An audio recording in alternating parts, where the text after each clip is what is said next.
নমস্কাৰ আজিৰ এই ভিডিঅ'টোৰ জৰিয়তে মই আপোনালোকক চৰকাৰী ৱৰ্কৰ বাবে আন 4টা ব্যায়ামৰ বিষয়ে ক'ম। আপোনালোকে যদি আগৰ ভিডিঅ'বোৰ চোৱা নাই তেনেহ'লে অনুগ্ৰহ কৰি আগৰ ভিডিঅ'বোৰ চাই ল'ব। মই আগৰ ভিডিঅ'ৰ লিংকটো ডেছক্ৰিপশ্যন বক্সত দি দিম। ব্যায়ামবোৰ কৰাৰ আগতে প্ৰথমে শৰীৰটো ব্যায়ামসমূহৰ বাবে মুকলি কৰি ল'ব, অৰ্থাৎ প্ৰথমে ষ্ট্ৰেচিং কৰি ল'ব। ষ্ট্ৰেচিঙৰ ওপৰত মই আগতে এটা ভিডিঅ' বনাইছোঁ, তাৰ লিংকটো মই বিৱৰণ কক্ষত অৰ্থাৎ ডেছক্ৰিপশ্যন বক্সত দি দিম।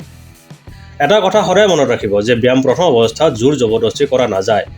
যদি কোনোটা ব্যায়াম কৰাত বহুত অসুবিধা পাই আছে তেনেহ'লে সেই ব্যায়ামটো নকৰিব। যেনে যদি আপোনাৰ আঁঠুৰ বিষ আছে নাইবা আঁঠুটোত বেয়াকৈ আঘাত পাইছে তেনেহ'লে হাই জাম্প, স্কোৱাটছ এইবোৰ নকৰিব। আৰু যদি আপুনি অলপকৈ কৰিব পৰা অৱস্থাত আছে তেনেহ'লে অতি সাৱধানকৈ লাহে লাহে কৰিব। এতিয়া বলক ব্যায়ামসমূহ আৰম্ভ কৰোঁ।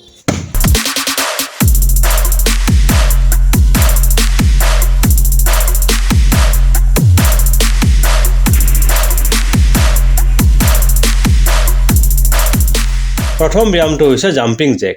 এই ব্যায়ামটো এইদৰে কৰিব।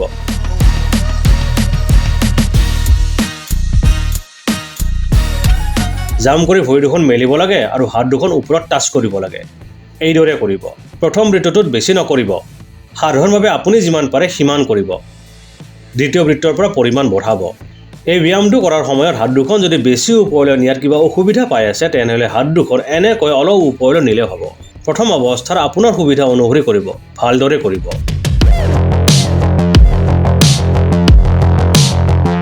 আজি দ্বিতীয় ব্যায়ামটো হৈছে ছাইড পুছ-আপছ। ইয়াত বেলেগ একো নাই, পুছ-আপছ কৰি ছাইডত যাব লাগে।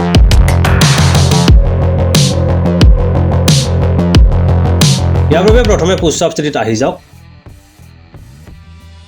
পুছ-আপছ কৰক। তাৰপিছত প্ৰথমে সোঁ ভৰিখন অকণমান সোঁফালে লৈ যাব। বাওঁ হাতখন সোঁ হাতৰ ঠাইত আনিব। সোঁ হাতখন অকণমান সোঁফালে আনিব, নাইবা সোঁ ভৰিৰ সমান্তৰত ৰাখিব। ইয়াৰ পিছত বাওঁ ভৰিখন সোঁ ভৰিৰ আগৰ ঠাইত ৰাখিব। তাৰপিছত পুছ-আপছ কৰিব। এইদৰে এইবাৰ বাওঁফালেও কৰিব। বস্তুবোৰ মোটামুটি একে থাকিব, কেৱল সোঁ আৰু বাওঁ হাত ভৰিৰ স্থিতি সলনি হ'ব। এইদৰে কৰিব। এনেকৈ পুছ-আপছ কৰা যদি কিবা অসুবিধা পাই আছে তেনেহ'লে নি পুছ-আপছ কৰিও এইটো কৰিব পাৰে। ইয়াত বেলেগ একো নাই, পুছ-আপছ কৰাৰ আগতে নিটো পেলাব লাগে আৰু পুছ-আপ হোৱাৰ পিছত নিটো উঠাব লাগে। ইয়াত এবাৰ সোঁফালে তাৰপিছত এবাৰ বাওঁফালে এনেকৈ কৰা হৈছে। ইয়াৰ অৰ্থত আপুনি একেৰাহে 5 বাৰ সোঁফালে তাৰপিছত একেৰাহে 5 বাৰ বাওঁফালে এনেকৈও কৰিব পাৰে। প্ৰথম অৱস্থাত আপোনাৰ যিটো সুবিধা হয় সেইটো কৰিব।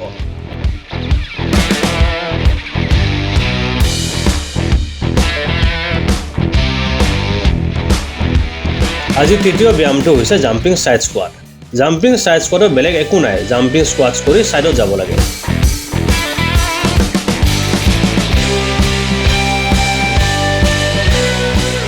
জাম্পিং স্কোৱাট কেনেকৈ কৰে মই আগৰ ভিডিঅ'টোত কৈছোঁ, সেয়েহে আপুনি আগৰ ভিডিঅ'টো চাই ল'ব। ইয়াত অকণমান জাম্পিং ছাইড স্কোৱাটৰ বিষয়ে কৈ দিওঁ। ইয়াৰ বাবে প্ৰথমে স্কোৱাট স্থিতিত আহি যাব, তাৰপিছত স্কোৱাট কৰিব।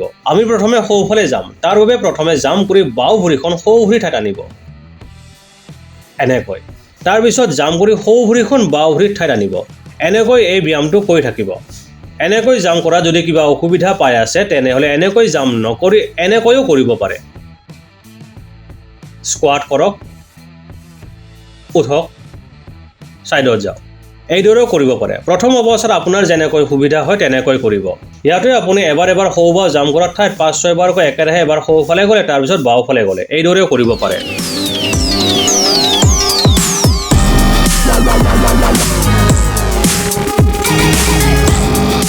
আজিৰ চতুৰ্থ ব্যায়ামটো হৈছে ৰিভাৰ্ছ ক্ৰাঞ্চেছ।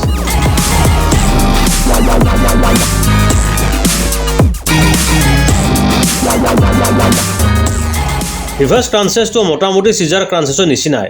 ইয়াত কেৱল ভৰি দুখন আগা পিছা নকৰি একেলগে ওপৰত আনিব লাগে।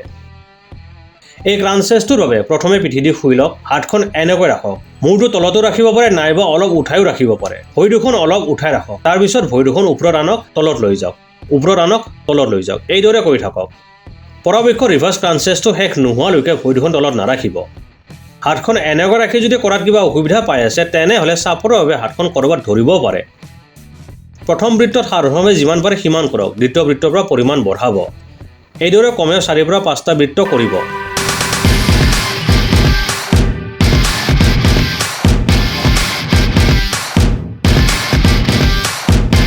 এই 4টাই আছিল আজিৰ ব্যায়াম।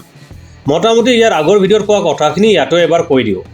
ব্যায়ামসমূহ যিহেতু এটাৰ পিছত এটাকৈ জিৰণি নোলোৱাকৈ কৰিব লাগে, সেয়েহে প্ৰথম বৃত্তত বেছি এফৰ্ট নিদিব, দ্বিতীয় বৃত্তটোৰ পৰা এফৰ্ট বঢ়াব। এফৰ্ট বাঢ়িলে ভাগৰো বেছি লাগিব আৰু তেতিয়া ব্যায়ামৰ মাজত অলপ সময় জিৰণি ল'ব। যেতিয়া 4টা ব্যায়াম শেষ হৈ যাব, তেতিয়া 1 পৰা 2 মিনিট বা আপোনাৰ সুবিধা অনুসৰি জিৰণি ল'ব।